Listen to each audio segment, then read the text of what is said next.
Bismillahirrahmanirrahim. Assalamualaikum warahmatullahi wabarakatuh.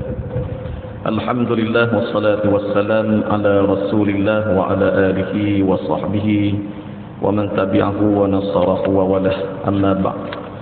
Rabbi shrah li sadri wa yassir li amri wa hlul 'uqdatan min lisani yafqahu qawli.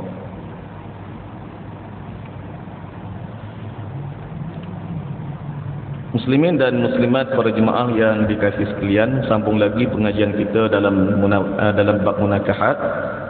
Dan seingat saya pada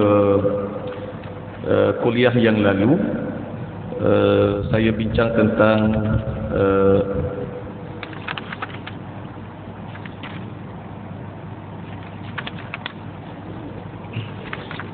talak yang dimiliki oleh suami dan syarat sah talak. Okay, insya-Allah pada malam ni para jemaah sekalian, kita belajar lagi dalam bab talak, dalam bab cerai. Malam ni kita akan cuba tengok, tuan-tuan dan puan-puan, cara talak yang syar'i dengan kita merujuk kepada panduan asas dalam bab munakahat ini dalam fiqh minhaji, dalam fiqh minhaji, iaitu cara talak yang syar'i. Sebelum itu, para jemaah sekalian, sedikit hukumlah yang berkaitan dengan talak, iaitu talak orang yang bergurau ataupun main-main sedikit. Kita tengok sedikit hukum dia. Jika diperhatikan syarat-syarat jatuhnya talak, orang yang dipaksa, kamu akan mengetahui bahawa talak yang bergurau dan bermain-main juga jatuh selagi beliau adalah seorang yang waras. Makna bila sebut suami tadi, dia adalah orang yang waras, baligh, berakal, dan juga dalam erti syaratnya boleh memilih. Maknanya dalam bab boleh memilih ni, dia termasuk dalam suami itu tadi, dia bukan dipaksa. Bukan dipaksa. Baik, berdasarkan kepada hadis Nabi sallallahu alaihi wasallam, salatun jidduhunna jiddun wa hazluhunna jiddun, an-nikahu wat-talaqu war-raj'atu. Tiga perkara yang jika dilakukan secara bersungguh-sungguh akan berlaku, dan jika dilakukan secara main-main juga akan berlaku. Apa dia? Iaitu nikah, talak dan rujuk. Jadi muslimin, muslimat, fahamlah kita dalam bab talak ini, walaupun dalam erti kata bergurau, main-main, maka jadi. Siapa yang sebut benda ni adalah suami.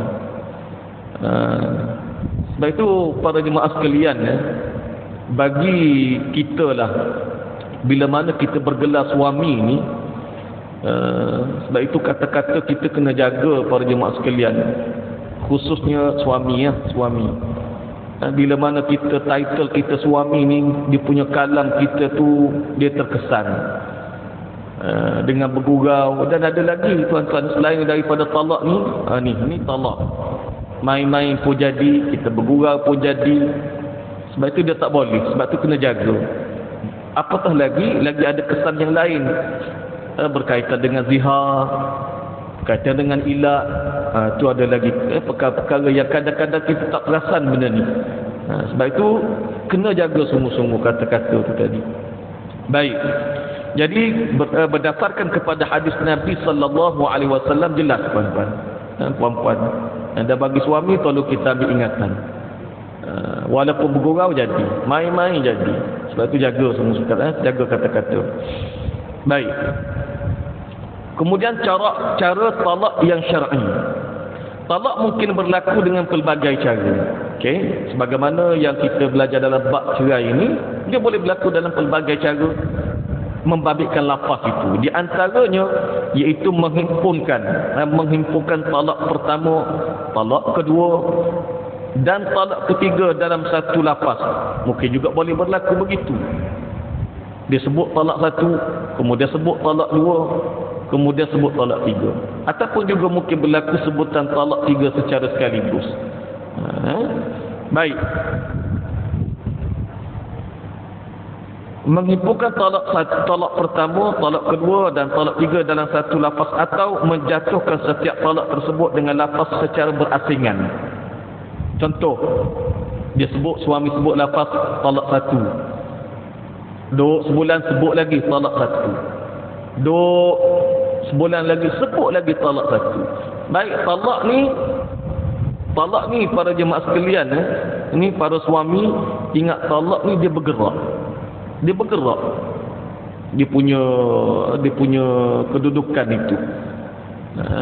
Manakala sebut talak satu, bermakna dia ada dua lagi.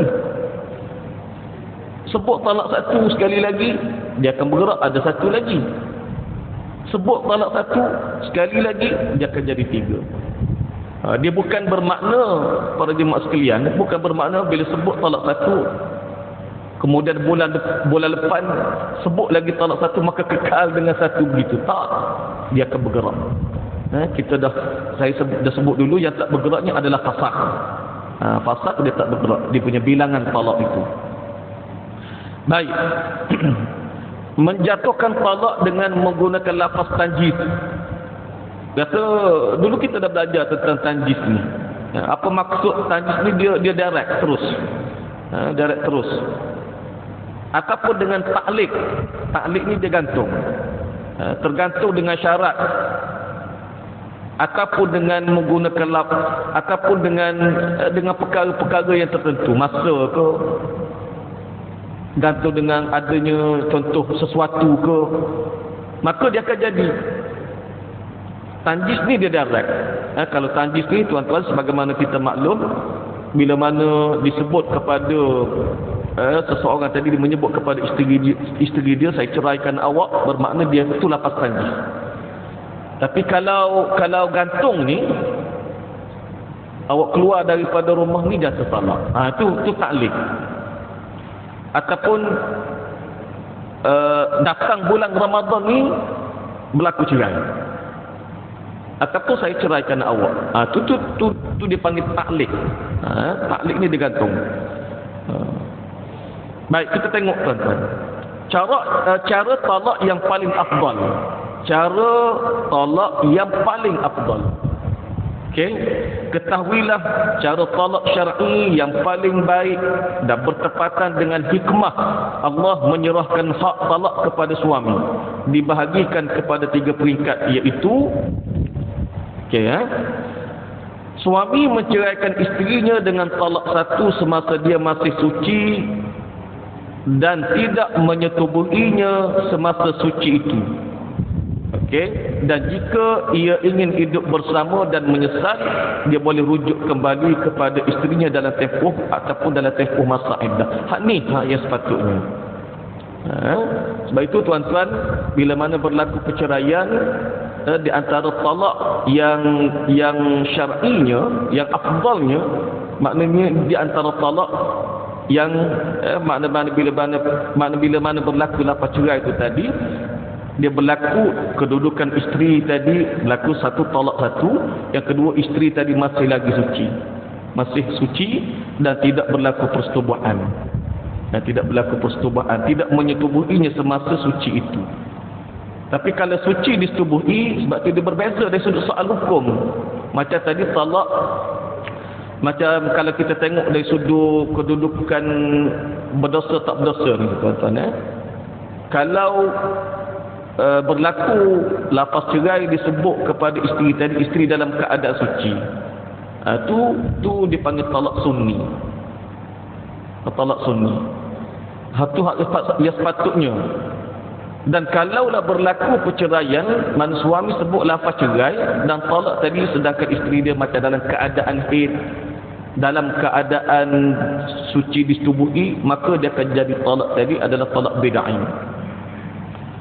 Jadi kesan dia hukum tadi adalah haram. Bila sebut haram tadi, mana berdosa. Bila mana suami dia melafazkan cerai ketika mana isteri berada dalam situasi tersebut.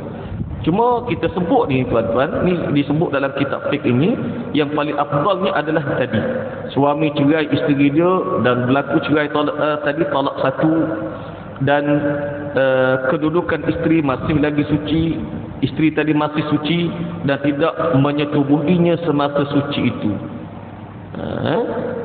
Maknanya tuan-tuan, kalaulah berlakulah maknanya di situ kedudukan suami nak rujuk balik, sebab dia boleh, sebagaimana kita bicara tentang cerai ini, dia akan ada kesan-kesan tuan-tuan.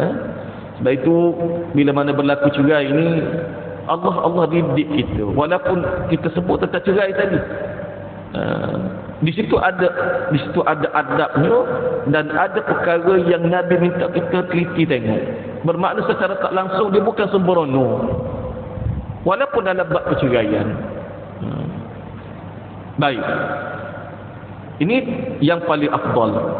Dan jika berlaku perceraian, maka si suami tadi dia mungkin di situ pernah berlaku konflik keluarga. Mana di situ bila berlaku cerai talak satu, maka mungkin membuatkan diri dia fikir balik, maknanya boleh rujuk kembali kepada isteri. Bahkan para jemaah sekalian, saya semasa di bahagian perkahwinan banyak juga bila mana berlaku perceraian dan talak satu, talak raj'i, dan situasi tadi isteri tidak disetubuhi, kan dia kena tidak disetubuhi. Maknanya dari sudut iddah tu tadi tuan-tuan, puan-puan, dalam tempoh iddah suami rujuk dia balik, ada rujuk di hadapan saya dan kita rekodkan balik. Bila rekodkan balik, ialah maknanya sebelum ni berlaku sebagaimana yang saya sebut tadi, konflik keluarga ada, tapi bila fikir balik, tengok balik untuk rujuk balik, maka duduk bersama balik. Dan alhamdulillah bila mana berlaku rujuk tadi, duduk sama-sama dua tu, bina balik rumah tangga, alhamdulillah okey sampai sekarang. Tapi ada juga yang berlaku rujuk tuan-tuan, duduk tak lama selepas daripada itu berlaku cerai balik. Berlaku rujuk, kemudian duduk sama dalam rujuk tersebut dan berlaku perceraian balik, dan berlaku perceraian balik pun tuan-tuan talak satu, tapi masih lagi ada satu lagi. Makna dia di situ dia ada ruang untuk berfikir, untuk lihat balik terhadap dia punya keluarga kita, makna di situ. Baik, tuan-tuan muslimin dan muslimat yang dikasihi sekalian, jika dia ingin menceraikan isterinya, selepas dirujuk dan berlaku cerai pula, dia boleh menceraikan isteri dia dengan talak, satu. Cuma kalau dia dah cerai isteri talak satu, kemudian dia pun lepas daripada itu dia sebut talak dua, cerai talak dua. Ingat, dia melibatkan pergerakan talak tadi, dia akan berkait, dia akan berhubung. Mana jadi tiga. Baik.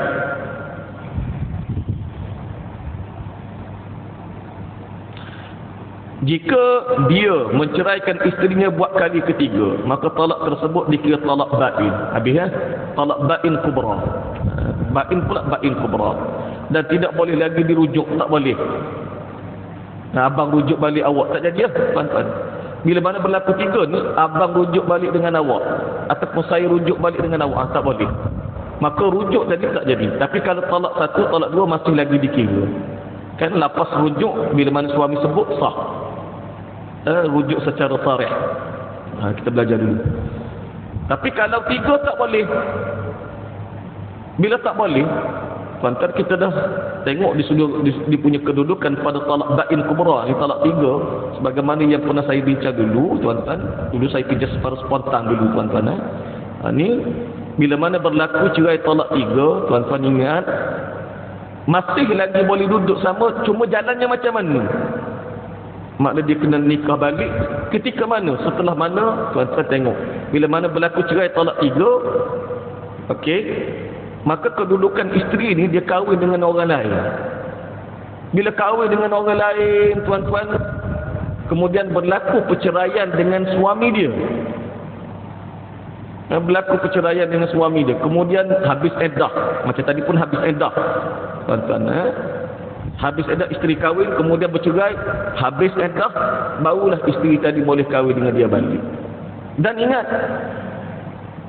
berlaku kedudukan isteri tadi berkahwin dengan suami baru tadi, untuk balik tuan-tuan, dan berlaku perceraian itu pun dengan syarat kedudukan isteri berkahwin, dia akan ada persetubuhan dia dengan suami baru. Manakala tak ada persetubuhan, dia tak boleh. Maknanya berlaku persetubuhan isteri baru tadi dengan suami dia, kemudian ialah berlaku cerai, barulah dia boleh nikah lagi. Maknanya begitu. Cuma kalau plan, tuan-tuan, kalau plan, ingat ya kita duk kata Cina buta tadi, tuan-tuan. Kalau plan ni, tuan-tuan, hadis Nabi tak bagi. Bahkan laknat Allah orang yang plan buat gitu. Manakala berlaku secara spontan, mana secara tak dirancang, itu okey. Tapi kalau plan, sebab sampai Nabi sebut la'anallahul dalam hadis Nabi sallallahu alaihi wasallam, laknat Allah kepada orang yang plan gitu. Dia ada hadis Nabi sallallahu alaihi wasallam yang Nabi tak bagi ya. Cuma tuan-tuan, sebagaimana yang pernah saya sebut dulu, tuan-tuan, ada yang buat begitu, ada yang buat begitu. Tapi happy ke dia dalam perkahwinan? Wallahu a'lam. Sebab saya duduk dengan kes ni, tuan-tuan, dulu saya tak pernah tengok okey lah. Mungkin duduk sekejap, mungkin dia buat duduk gitu, tuan-tuan. Tapi kedudukan rumah tangga tadi okey ke tak okey? Tak okey. Sebab dia bercanggah dengan apa yang Nabi ajar pada kita. Kan rumah tangga ni, tuan-tuan muslimin, muslimat, dia melibatkan perasaan, dia melibatkan perkara yang betul kita kena buat. Bukan benda yang bercanggah. Sebab tu saya tak pernah tengoklah kalau orang tipu-tipu sebagaimana sebut dalam bab talak ni, contohnya ada tuan-tuan pernah berlaku di Malaysia ni, di Kuala Lumpur ni, dia cerai bini, dia talak 3. Sebagaimana kita maklum bersama, talak 3, talak bain kubra. Boleh tak dia nikah dengan bini dia? Tak boleh. Dia ambil satu kesimpulan, nikah di luar negara. Dah kat Malaysia tak boleh nikah di luar negara. Bila nikah di luar negara, tuan-tuan, ialah mungkin tadi dia sudut dia punya selidikkan dalam bab nikah mungkin tak detail. Nikah di luar negara mungkin bahkan dapat CJ, tuan-tuan, ada dapat CJ pun. Tapi nak cerita ruh syarak daripada perkahwinan itu, okey ke tak okey? Tak okey pun, tuan-tuan. Bahkan dia menambah dosa. Sebab itu, tuan-tuan muslimin, muslimat, kita bila mana membabitkan cerai, saya pernah sebut dulu, kalau orang tadi dia bercerai, pembuktian cerai pun kena ada. Macam contoh, dia declare dia janda. Apa bukti janda? Cerai, CD cerai. CD cerai tadilah yang menceritakan tentang cerai itu, kemudian bagaimana kedudukan perceraian tadi berlaku. Dia bukan hanya sekadar cakap berlaku cerai, dia diceraikan, tapi dia punya evidence yang tidak ada. Dalam undang-undang kita pun, tuan-tuan, bila mana membabitkan perkahwinan bagi seorang perempuan, kalau dia adalah janda, pembuktian tentang cerai tadi mesti kena ada. Macam kita jelaslah membabitkan sijil cerai. Sijil cerai itu tadi. Sebab di sijil cerai tadi dia akan tercatat cerai talak berapa. Kemudian iddah, dia punya kedudukan iddah kita boleh tengok dari sudut bila mana berlaku kedudukan perceraian tadi. Bimbang takut-takut dia baru saja bercerai dengan suami dia, cerai talak 1, kemudian iddah masih lagi ada. Kan iddah tadi masih lagi mengikat. Saya pernah jumpa ni, tuan-tuan. Saya pernah jumpa, bukan setakat jumpa, handle case. Nikah di Thailand, nikah di Indonesia pun ada. Macam-macam, tuan-tuan. Sebab tu kita tak nak sebegitu. Jadi ialah berlaku ustaz mudah tengok dia kahwin, ada sijil. Tapi hakikatnya, ya Allah, jam, tuan-tuan. Jam ni. Itu bila mana berlaku perkahwinan, dia punya keharmonian rumah tangga tadi tidak ada. Sebab apa? Sebab bercanggah dengan apa yang Nabi ajar. Kalau dia declare suami mati, Contoh suami mati, kan suami mati itu ada iddah. Kedudukan isteri tadi dia ada iddah 4 bulan 10 hari. 4 bulan 10 hari. Kadang-kadang orang bertukar tuan-tuan berlaku yang saya tuan-tuan pendetaillah melihat kepada kedudukan kes yang ada. Kadang-kadang orang duk faham bila bercerai pun 4 bulan 10 hari. Tak, dia kena tengok kedudukan iddah tu lain. Hak yang 4 bulan 10 hari ni kematian suami. Nak kena tengok betul tak kematian suami, takut suami masih lagi hidup tapi declare-nya adalah mati. Sebab tu bila mati tuan-tuan, macam permohonan kebenaran berkahwin, bila mana seseorang tadi dia declare dia adalah kematian suami, bukti mati. Kebiasaan kita bila mana membabitkan kematian, dia mati, dia dikeluarkan oleh JPN. Oh mati, okey fine mati. Bila mati ni suami, tengok kedudukan iddah. Kalau dah habis, okey lah. Tapi kalau tak habis lagi, tengok dia masih lagi ada terikat dengan iddah. Sebab tu dia ada berdasarkan kepada ayat Allah 4 bulan 10 hari kan. Tuan-tuan ada walladzina yutawaffawna minkum wa yadharuna azwajan yatarabbasna bi anfusihinna arba'ata ashhurin wa 'ashra. Itu dalam ayat tu. Okey. Jadi tuan-tuan muslimin muslimat, berbalik kepada talak bain tadi, bain kubra, maka tak boleh rujuk. Nikahlah kat mana tu tak boleh. Cuma kalau dia tipu dan sebagainya, mungkin boleh ditipu orang tu. Mungkin dia boleh kahwin gitu, tapi kedudukan syaratnya tuan-tuan dia tidak akan harmoni. Menambah dosa ada. Sebab benda yang tak boleh. Tapi duduk bersama berlaku persetubuhan. Bila mana berlaku nikah, tuan-tuan, mungkin duduk bersama. Bila duduk bersama berlaku persetubuhan itu. Baik.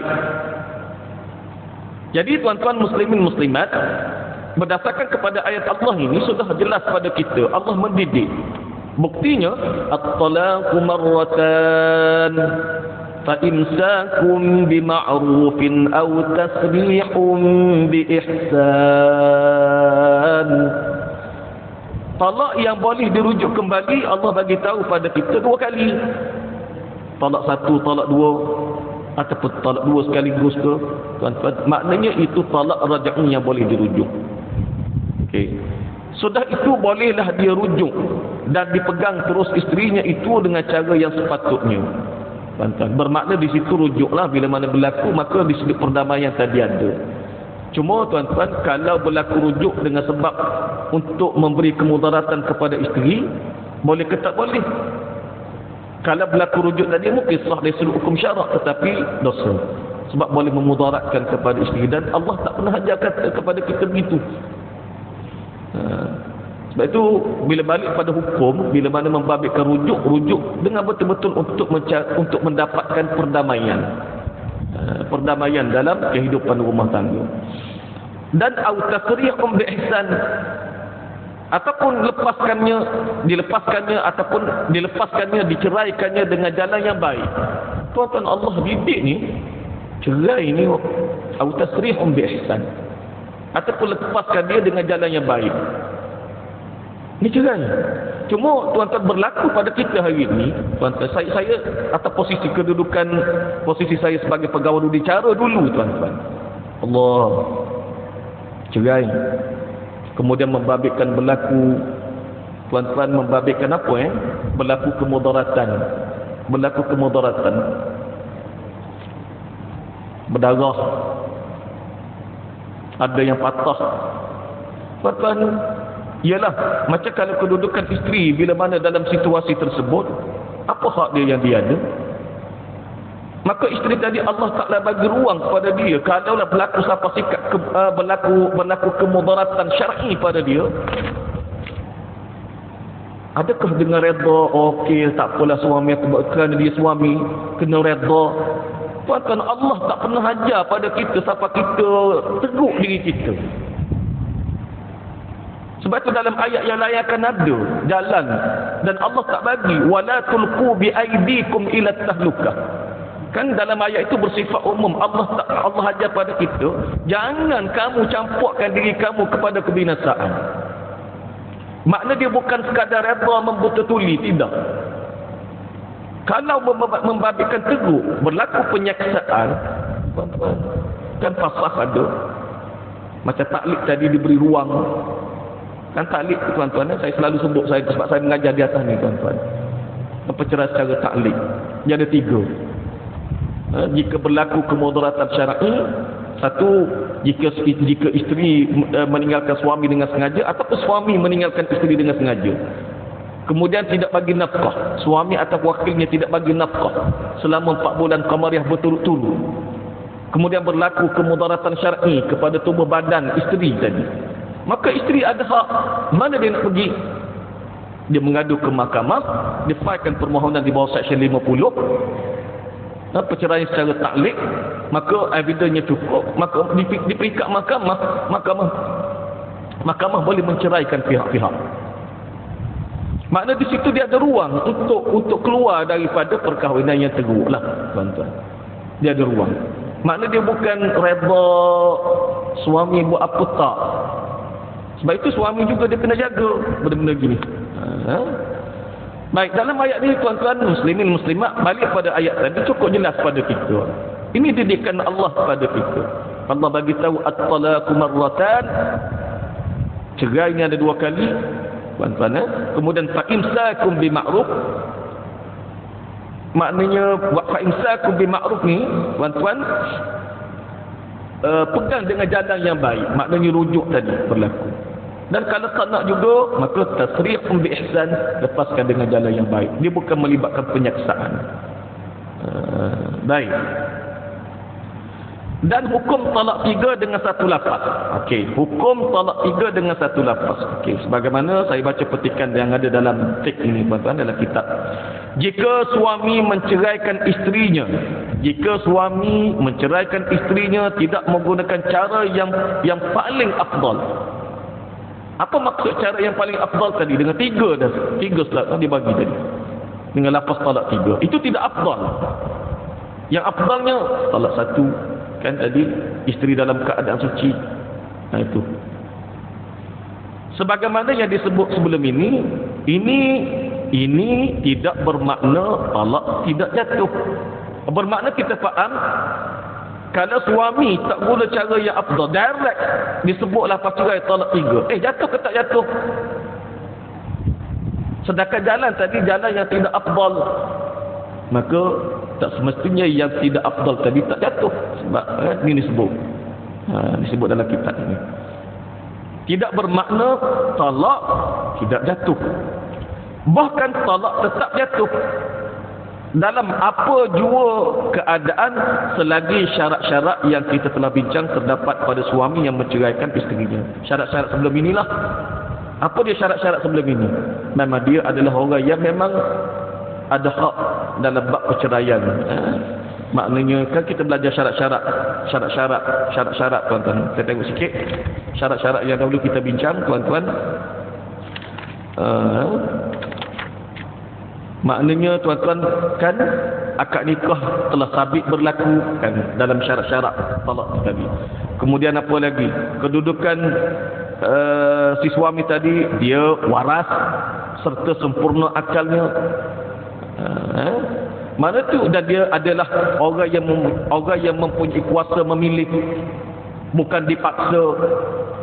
Itu di antara syarat-syarat. Maknanya kalau lengkap di situ dari sudut syaratnya, bahkan dia lafaz dan jalan tadi, walaupun jalan bukan talak yang afdal itu, tuan-tuan, maknanya disebut talak 3 sekaligus, maka dalam bab talak tadi dia dikira.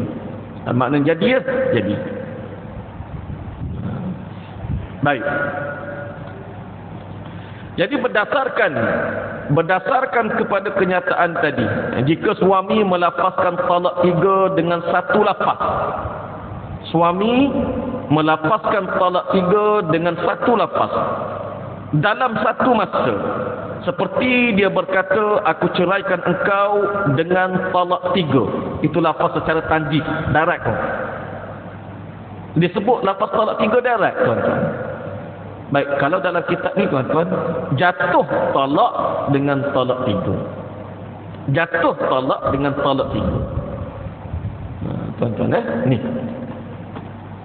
Baik tuan-tuan muslimin muslimat yang dikasihi Tuhan. Saya masa di jabatan dulu tuan-tuan, sebab saya salah seorang yang daftar, salah seorang yang terlibat dengan daftar perintah mahkamah.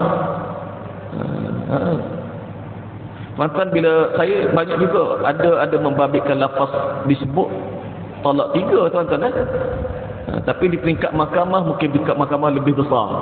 Maknanya dari sudut suluhan kes tadi, mencari solusinya berdasarkan kepada hukum, bila mana yang arif memutuskan tuan-tuan.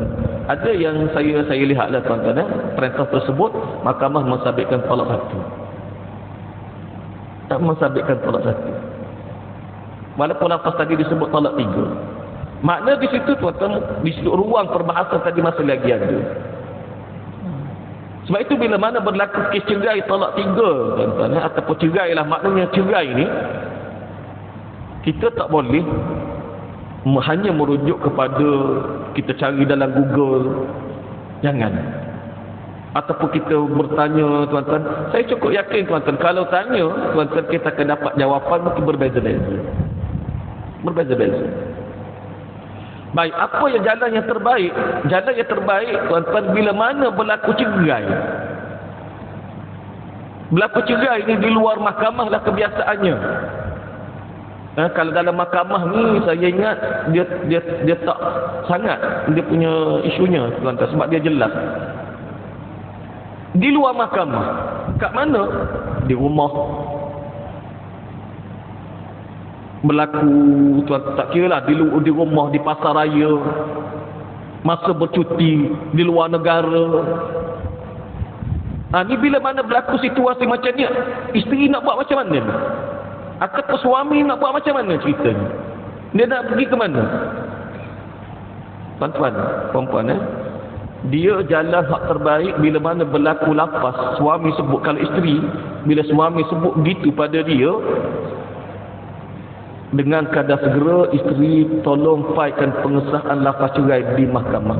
Permohonan pengesahan lafaz cerai. Ustaz, suami saya tak nak pergilah Ustaz. Tak apa. Isteri tu failkan dulu. Masuk failkan permohonan pengesahan lafaz cerai. Failkan masuk dulu. Kalau duduk di Kuala Lumpur tuan-tuan, Jalan Duta. Mahkamah Syariah di Jalan Duta.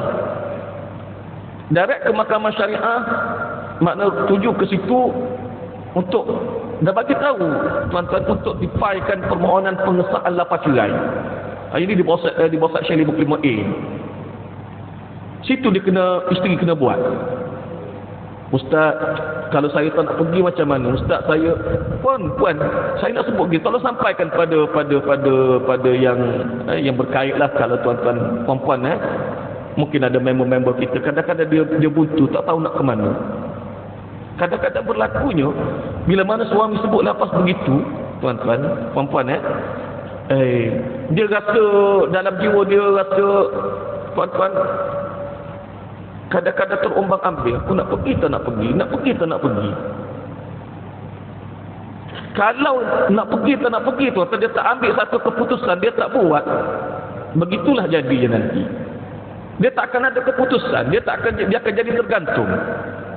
Bahkan kalau kita rujuk tanya ustaz macam mana pandangan perempuan, saya ingat mungkin jawapan itu dia akan berbeza-beza. Dia akan berbeza-beza. Sebab penyampaian dia punya keterangan tadi mungkin berbeza. Mungkin ustaz tu kata, oh tak apa. Mungkin ustaz tu kata, tak boleh. Macam-macam tu. Sebab itu dia punya jalan penyelesaian terbaik bila mana berlaku begitu, tuan-tuan, pergi ke mahkamah, failkan permohonan pengesahan lafaz cerai. Memang dia akan buat affidavit dan sebagainya, tak apa, dia cerita betul-betul.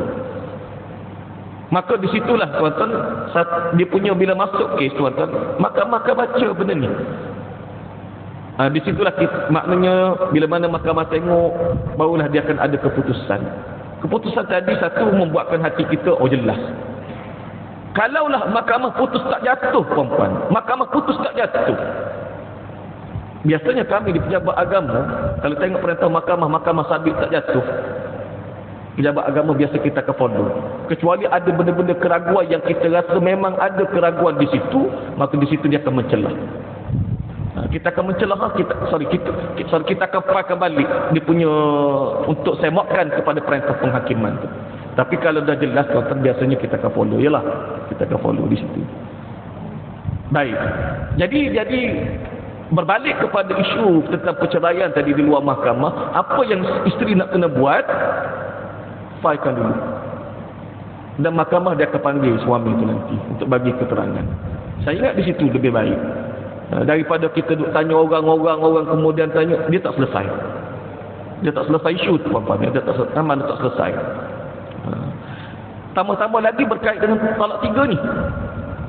Talak 3. Macam tuan-tuan, saya rujuk kepada kitab yang ada.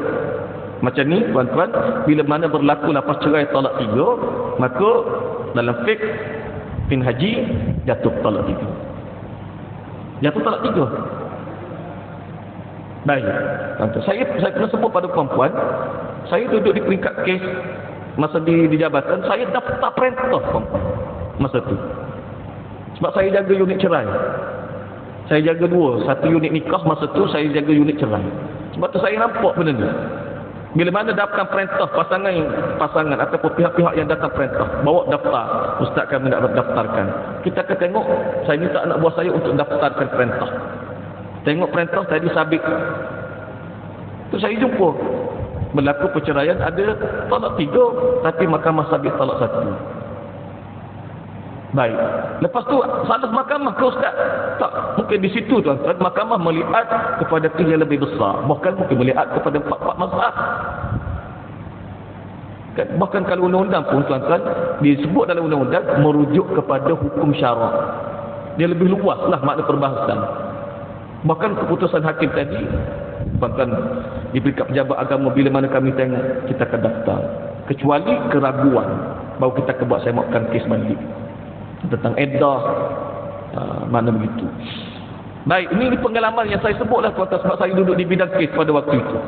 Maka sekarang itu masih juga rujuk dengan sahabat-sahabat tuan-tuan. Okey, jadi, puan-puan, ke mahkamah. Okey.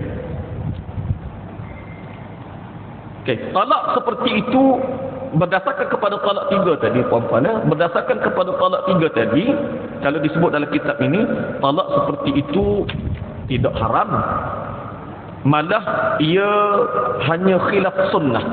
Khilaf sunnah sepatutnya macam tadilah tuan-tuan, sepatutnya talak 1 ataupun talak 2, makna berlaku talak raja'i, tapi dia bagi 3 darat. Itu menyalahi sunnah. Tidak bertepatan dengan cara talak yang terbaik. Tuan-tuan, dalam hadis Nabi sallallahu alaihi